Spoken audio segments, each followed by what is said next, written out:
आप सबका अमरीन पाठशाला में स्वागत है। आपकी अपनी हिंदी टीचर आज हिंदी साहित्य के इतिहास की संपूर्ण भक्ति काल की जो महामैराथन हमारी क्लासेस चल रही है MCQ बेस्ड मीन्स महत्वपूर्ण वस्तुनिष्ठ प्रश्नोत्तरी जो चल रही है उसका मॉडल टेस्ट पेपर 8 हम बच्चों करने वाले हैं। तो इससे पहले हमारे साथ हो चुकी है 8वें नंबर की क्लास है। तो ये आपके चाहे net JRF TGT PGT RPSC HTET और आपका UPSI हो, सेट परीक्षा हो, अन्य और भी परीक्षाएं जिसमें हिंदी साहित्य का इतिहास लगा हो, उन सब के लिए महत्वपूर्ण प्रश्नोत्तरी है। तो ये आपके लिए बहुत फ़ायदेमंद रहेगी। तो इसलिए हमारे चैनल से जुड़े रहने के लिए आपको सब्सक्राइब करना है, वीडियो को लाइक ज़रूर करिए। तो चलिए ज़्यादा समय बर्बाद न करते हुए हम क्लास की तरफ बढ़ रहे हैं और आपने होपफुली सब्सक्राइब के बटन पे क्लिक कर दिया होगा। तो हमने सॉरी बच्चों, हम टेस्ट पेपर 8 पे आ गए हैं और पहला क्वेश्चन दिख रहा है।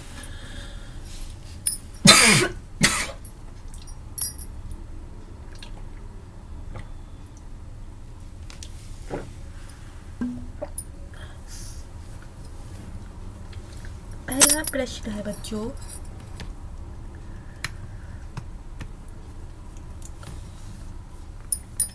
किस रचना को तमिल वेद कहा जाता है? जो तमिल वेद है उसे वह कौन सी रचना को कहा जा रहा है? ऑप्शन आपके सामने दिए गए हैं, तो बताइए क्या होगा। तमिल प्रकाश, दिव्य प्रकाशम, नलियार वेदामृतम या द ऑप्शन। यहाँ पर होगा नालियार दिव्य प्रबंधम। तो तमिल रचना कौन सी हो जाएगी? द ऑप्शन होगी आपकी नालियार दिव्य प्रबंधम। प्रश्न 2 है, निम्नलिखित आचार्यों का वरिष्ठता क्रम क्या है? जो वरिष्ठता क्रम है वो बताना है, सबसे ज़्यादा हाई से फिर निम्न की तरफ जाना है। तो कौन सा हो जाएगा? तो आप देखिए कौन हो जाएगा प्रश्न 2 का। आप देखिए मध्वाचार्य, रामानुजाचार्य, उसके बाद मध्वाचार्य, फिर निम्बकाचार्य। तो बी ऑप्शन जाएगा। सबसे पहले रामानुजाचार्य, फिर मध्वाचार्य और निम्बकाचार्य। भेदाबाद किस दर्शन को कहा जाता है? जो भेदवाद है वो किस दर्शन को कहा जाता है? ये द्वैतवाद को कहा जाता है। 4 क्वेश्चन देखिए, राम और कृष्ण किसके पूर्व अवतार माने जाते हैं? बहुत इजी क्वेश्चन है बच्चों, आपको पता है विष्णु के अवतार माने गए। B option. रूप संप्रदाय के प्रवर्तक कौन है? आपके सिर्फ रिवीजन के लिए समझ लो क्लासेस चल रही है, ये एक तरीके से रिवीजन ही है। रूप संप्रदाय के प्रवर्तक कौन हो जाए ये आप सभी लोगों को पता है, विष्णु स्वामी। 5वें का द ऑप्शन हो गया। 6 पे आ जाइए, द्वैतवाद के प्रतिष्ठापक आचार्य कौन है? मध्वाचार्य। 6 का बी एकदम देखते ही लगा दे, सबको रटे हुए क्वेश्चन है ये। 7वां नंबर हो जाएगा, 5 शिष्यों के मत सफेद गृहस्थ को 5 रात्र धर्म, जो 5 रात्र धर्म है वो कहते हैं। 5 विषय कौन कौन से हो जाएंगे? 5 रात धर्म के जो 5 विषय है याद रखिए, बहुत इम्पोर्टेंट आपका क्वेश्चन, अच्छा क्वेश्चन बना हुआ है कि 5 विषयों के संवेद ग्रहण को 5 रात्र धर्म कहा जाता है। उसके विषय कौन है? 5 विषय कौन कौन से होंगे वो आप देखिए। परम तत्व, मुक्ति, भुक्ति, योग, संसार, यही इनके 5 तत्व है। ये पहला ही ऑप्शन 7वें का आ ऑप्शन ही इसका सही है। परम तत्व हो जाएगा, मुक्ति होगा, भुक्ति होगा, योग होगा और संसार हो जाएगा। तो याद रखिए परम तत्व, मुक्ति, भुक्ति, योग, संसार 5 विषय है 5 रात्र धर्म के। और 8वां क्वेश्चन, रामानंद के दीक्षा गुरु कौन थे? जो रामानंद है उनके दीक्षा गुरु कौन है? 8वें का जल्दी से आपको पता होना चाहिए आंसर राघवानंद है। कौन हो जाएंगे? राघवानंद दीक्षा गुरु है। संत रज्जब का पूरा नाम मोहम्मद रज्जब तो होगा ही नहीं, तो आपको पता है रज्जब दास भी नहीं था, सैयद रज्जब खां भी नहीं हुआ, रज्जब अली खां है। संत रज्जब का पूरा नाम रज्जब अली खां है। तो 9वां क्वेश्चन आपको पता चल गया। यस, अब इसी तरह से 10वां, जायसी की किस रचना को सूफी दर्शन का सैद्धांतिक, सूफी दर्शन किस में मिलता है? आखिरी कलाम में तो कयामत का वर्णन है, लेकिन सूफी दर्शन जो है अखरावत में मिलेगा। किस में मिलेगा? पद्मावत में तो मिलेगा नहीं, चित्ररेखा में भी नहीं, आखिरी कलाम में। कयामत का वर्णन अखरावत में सूफी दर्शन मिलता है। किसमें? अखरावत में। 10वें का बा ऑप्शन हो जाएगा। और 11वें देखिए, जायसी के वह वर्णन में कौन सी विशेषता नहीं है? फारसी काव्य है, लोक संस्कृति, 12 भाषा भी, एक पक्षीय प्रेम का चित्रण नहीं है, एक पक्ष में प्रेम नहीं है यहाँ पर, तो इसका चित्रण नहीं मिलता है। तो ये देख लीजिए 11वां। 12वां क्वेश्चन है, किस आलोचक ने जायसी की अवधि की अर्घान कहा है? अच्छा क्वेश्चन है, इंपॉर्टेंट क्वेश्चन मान सकते हैं बच्चों आप। तो ये अवधि की अर्घान किस आलोचक ने कहा है? 12वें नंबर पे आप देख सकते हैं, ये कहा है बच्चन सिंह ने। बच्चन सिंह बोलते हैं जायसी को अवधि का अर्घान, आलोचक ने जायसी की अवधि का अर्घान कहा है, बच्चन सिंह ने। 13वां क्वेश्चन, पद्मावत का कौन सा खंड हिंदी साहित्य की अनुपम निधि कहा जाता है? कौन सा खंड ऐसा है? ये बहुत अच्छा क्वेश्चन है 13वें का तो सबसे ज्यादा कौन सा हो जाएगा? नागवती वियोग खंड, जो हम पढ़ भी रहे, हमारे जुनैद जारफ में भी आपके लगा हुआ है। नागवती का वियोग खंड जो है, वियोग कथा का वर्णन, विरह का वर्णन किस तरह से है, बिछड़ने का वर्णन किस तरह से है। निर्गुण संत कवियों में सबसे पढ़े लिखे व शास्त्र के संत कौन से थे? 14वें का जल्दी से देखना है, कौन सा हो जाएगा? सुंदर दास थे। ये कौन थे? सुंदर दास थे। 15वां नंबर देखिए, संत कवियों के संदर्भ में कौन सा कथन असत्य है? तो 15वें का हमें छांटना है, आपको पता है सभी असत्य बताना है। इसमें लगभग सभी कवि पिछले वर्ग से थे, हाँ थे। उन्होंने भक्ति साधना के साथ कर्म को भी महत्व दिया, सही। सभी संत कवि सन्यासी थे? नहीं, यही असत्य है। सन्यासी तो नहीं हो सकते, यही असत्य निकल के उन्होंने ज्ञान और प्रेम को समान महत्व दिया था, लेकिन असत्य सन्यासी सभी सत्य नहीं थे, ये ध्यान रखना है।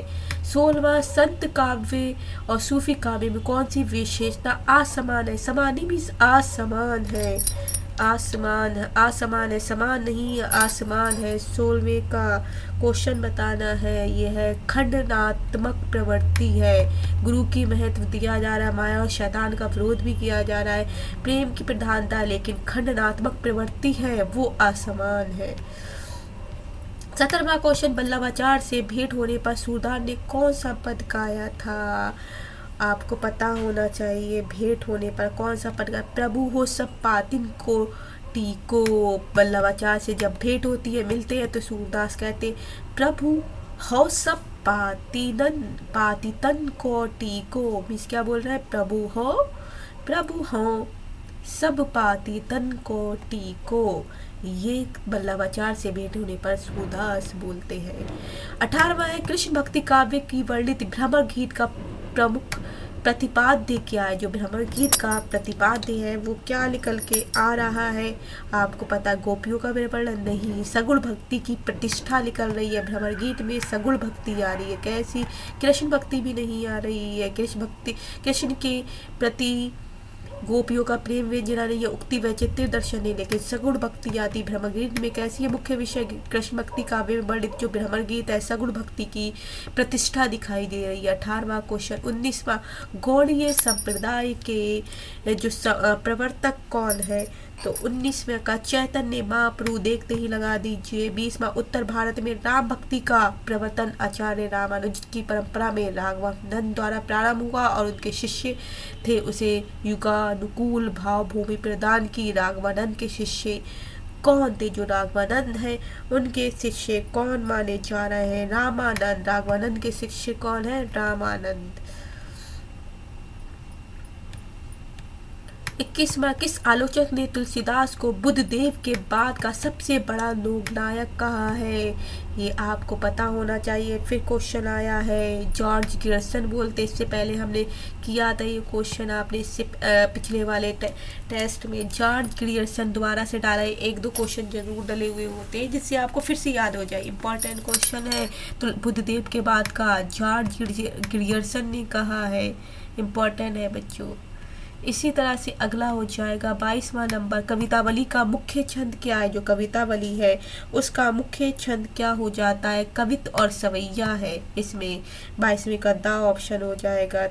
23वां, तुलसीदास की किस रचना को मृत्यु पीड़ा की चीख कहा है, कौन सी ऐसी है। तो मृत्यु पीड़ा की चीख जो है हनुमान बाहुक में मिलती है। 23वें का सा ऑप्शन हनुमान बाहुक जो है तो रचना मृत्यु पीड़ा की चीख कहा गया है हनुमान बाहुक को। 24वां, रामचरितमानस में प्रत्येक कांड का आरंभ किससे किया गया है। जो प्रत्येक है कांड उसमें किससे किया जा रहा है, ये मंगल आचरण, एक प्रार्थना, ये प्रार्थना टाइप का मंगल आचरण गाते हुए किया जा रहा है। तुलसीदास की अंतिम रचना क्या है। जो तुलसीदास है उनकी सबसे अंतिम रचना क्या है, हनुमान बाहुक है। अंतिम रचना क्या है, हनुमान बाहुक है। 25वें का अब 26वां देखिए। 26वां, तुलसीदास की किस रचना पर कालिदास के कुमार संभव का विशेष प्रभाव दिखाई पड़ता है।